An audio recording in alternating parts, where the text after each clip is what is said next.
Hey guys, আজ আমি তোমাদের সাথে অনেক ইন্টারেস্টিং একটা রেসিপি শেয়ার করতে চলেছি। অবশ্যই টাইটেল থাম্বনেল সবকিছু থেকে তোমরা বুঝতে পেরে গেছো আজকে আমরা কি শেয়ার করছি।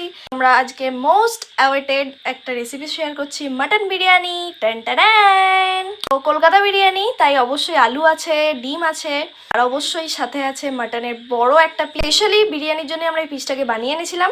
তো চলো ঝটপট করে দেখে নিই।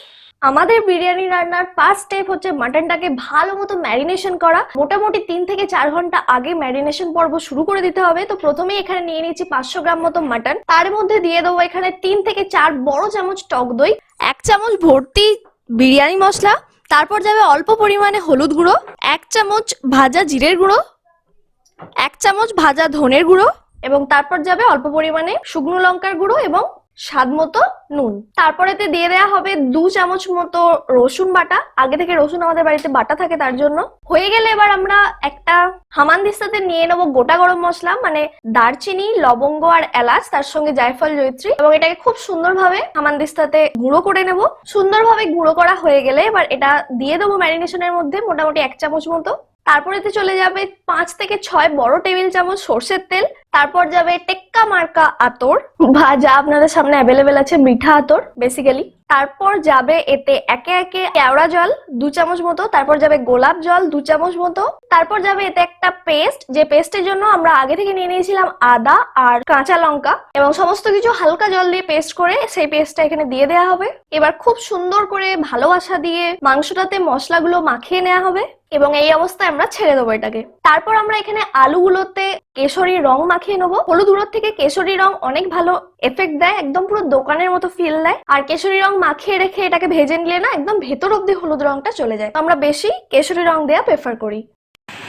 এই যে দাদা এখানে রং লাগা দে রে মোহে অঙ্গ লাগা দে রে করছে আলুর সাথে।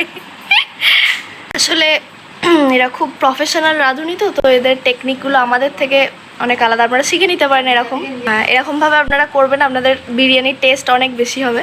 ট্রাই করে দেখবেন আর কমেন্টে জানাবেন নিশ্চয়ই। আচ্ছা, একে একে পরপর সমস্ত কাজ একসাথে চলছে। এবার আমরা এখানে সেই বুঝে চালটা মেপে নিয়ে আলাদা করে নেবো। চালের জন্য আমরা এখানে ইউজ করছি ফরচুন বিরিয়ানি রাইস। প্রথমে চালটাকে খুব ভালো করে দোলে মোলে ধুয়ে নেবো 2-3 বার মতো। তারপর এটাকে আধ ঘন্টার জন্য ভিজিয়ে রেখেছিলাম। ভিজিয়ে রাখার পর হাঁড়িতে ফুটন্ত জলে আমরা চালটা দিয়ে দেবো। এই ভাতগুলো হতে খুব বেশি সময় লাগে না, তাই একই সাথে পাশের কড়াইতে আমরা চড়িয়ে দিয়েছি বেরেস্তার জন্য পেঁয়াজ। খুব ফাইনলি কাটা হয়েছে এবং তেলটা অনেকটা পরিমাণে দেওয়া হয়েছে।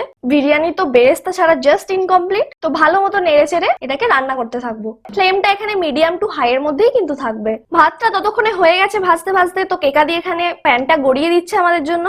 এবং তারপরেই আপনারা দেখতে পাচ্ছেন যে এটা পুরোপুরি ডান হয়নি, 80% মতো হয়েছে, এবং এক একটা আলাদা আলাদা করে ভাত আছে, কাঁচাই রয়েছে মোটামুটি। তারপর আমরা যে রং মাখানো আলুটা রেখে দিয়েছিলাম ওটা প্রেসার কুকারের মধ্যে দিয়ে দেব, এবং 2টো হুইসেল আসা অব্দি রেখে দেবো। একদিকে চলছে আলু, একদিকে হচ্ছে বেরেস্তা, আর আরেকদিকে ভাতটা হয়ে গেছে। তো আমরা খুবই মাল্টি ট্যালেন্টেড, তাই না? Yes we are. তো এই অবস্থা অব্দি বেরেস্তাটাকে ভাজা হবে, এর বেশি করা হবে না, কারণ তোলার পর আরো কিছুটা রং ধরে আসে এতে। এই অবস্থায় ছেঁকে ছেঁকে আমরা তুলে নেবো। তেলটা ছাঁকাটা খুবই জরুরি, আদারওয়াইজ অতটা ক্রিস্পি ভাব আসে না।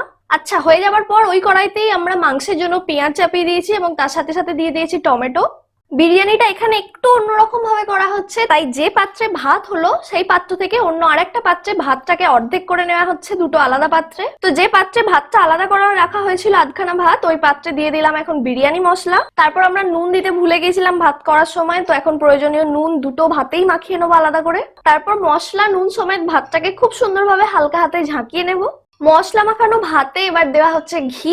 মোটামুটি মন উজাড় করে 4-5 চামচ ঘি এখানে দিয়ে দেবেন, কাউকে বলবেন না বেশি। আর তারপর আবারও একবার সমস্ত কিছুটা ঝাঁকিয়ে নিয়ে ইউনিফর্ম করে নেওয়ার চেষ্টা করব। আমরা ননদ বৌদিতে এখানে খুবই বিধ্বস্ত হয়ে গরমের মধ্যে মনের সুখ দুঃখের গল্প শেয়ার করতে করতে রান্না করছি। আমি আছি, বৌদি আছে, পিছনে কুচিন ডিস্টার্ব করছে, ওর বাবা সামলাতে পারছে না, কেকাপু রাখতে পারছে না, এক্সস্টেড। এদিকে তখনও টমেটো, পেঁয়াজ এ সমস্ত কিছু ভাজা চলছে। মশলাটা করে নেওয়ার পর আলাদা পাত্রে তুলে নেওয়া হবে। এর কারণটা হচ্ছে আমরা আলুগুলোকে ভাজতে ভুলে গেছিলাম, তো ওই কড়াইতেই আলুগুলো আবার ভেজে নেবো। আমাদের কাছে অত কড়াই নেই।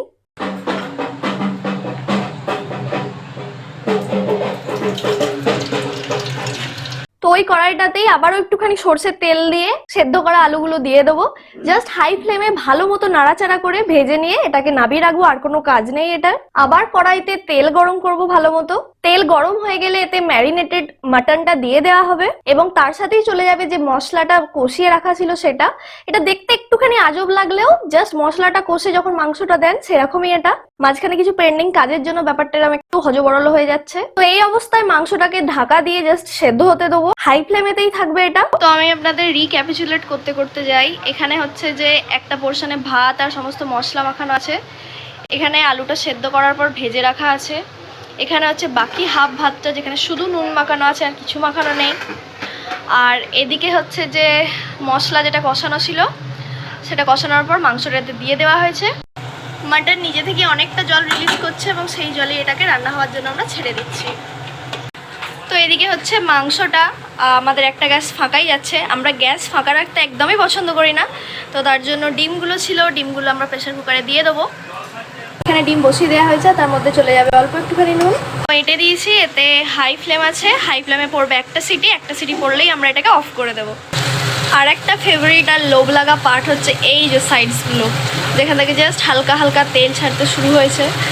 আর এটা থেকেও বোঝা যায় যে আপনার রান্নাটাতে কতটা তেল পড়েছে আর অ্যাট দ্য সেম টাইম কতটা সুন্দর হতে চলেছে, কতটা টেস্টি।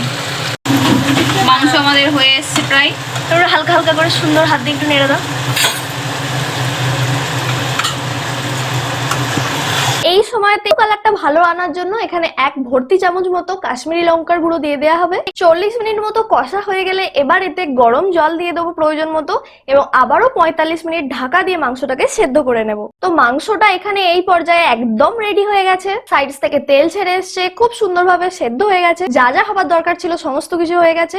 মাংস হয়ে গেল, ভাত হয়ে গেল, তাই আলু হয়ে গেছে, আর কি চাই। তো সমস্ত কিছু জাস্ট কম্বাইন করে নিলে আমাদের বিরিয়ানি রেডি। তো চলুন তাড়াতাড়ি কম্বাইনটা করে নিই। তো মাংসটা হয়ে গেছে, এবার যে পাত্রে মশলা মাখানো ভাতটা ছিল ওই পাত্রেতেই মাংস এবং মশলা সমেত এটাকে মিশিয়ে নেওয়া হবে। তার জন্য এখানে একটা একটা করে মাংস তুলে রাখা হচ্ছে। এতেই আমরা হচ্ছে অত্যন্ত হেলথ কনসিয়াস, তো রান্নাটা করব যাতে রান্নাটা ভালো হয় তার জন্য তেল বেশি দিয়েছি, কিন্তু আমরা সেই তেলটা কনজিউম করব না, খাবো না, তো আমরা আলাদা করে বাদ দিয়ে দিচ্ছি।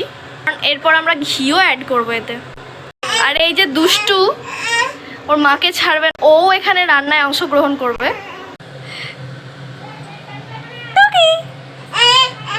এটা জাস্ট আপনাদের দেখাবার জন্য এসব করছি, এরম ভাবে এটা হয় না। এটা যেরকম ভাবে হয় সেটা হচ্ছে দুদিকটা ধরবো আর জাস্ট ঝাঁকিয়ে নেবো আমি।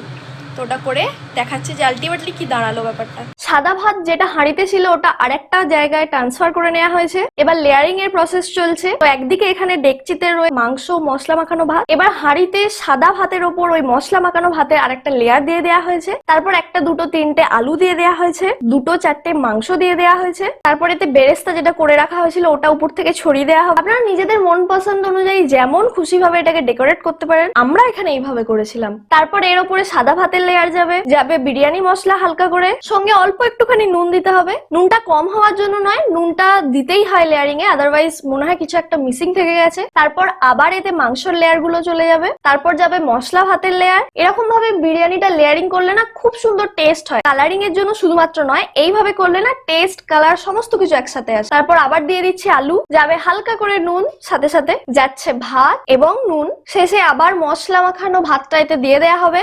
তো এখানে এসে একটা ব্যাপার হয়ে গেছে যে আমরা যতটা নিয়েছিলাম পুরোটা এই হাঁড়িতে ধরছে না, তাই আমরা দুটো ভাগে সেপারেট করে নিয়েছি।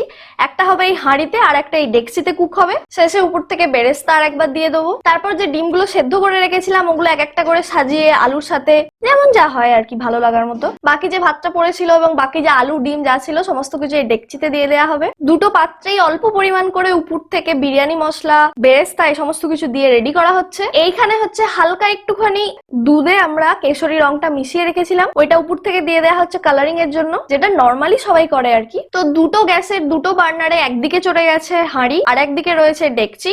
একদম লো ফ্লেমেতে দুটোকেই 10 মিনিট করে রাখা হবে। কোনো সোকল্ড আঠা ভাটা দিয়ে এখানে আমরা করছি না, যেটা বেশি ইম্পর্টেন্ট। তার জন্য আমরা হাঁড়ির মুখটা বন্ধ করে উপর থেকে ভারী কিছু একটা চাপিয়ে দিয়েছি আর এদিকে ডেকচির মুখটা জাস্ট বন্ধ করে রেখেছি। সবকিছু তো কুকটি হয়ে আছে তাই না, জাস্ট ফ্লেভারটা মিশিয়ে নেওয়া নিয়ে ব্যাপার। আর 10 মিনিট পর এখানে আমি আপনাদের জন্য ওপেন করছি মাটন বিরিয়ানি। ইয়ে!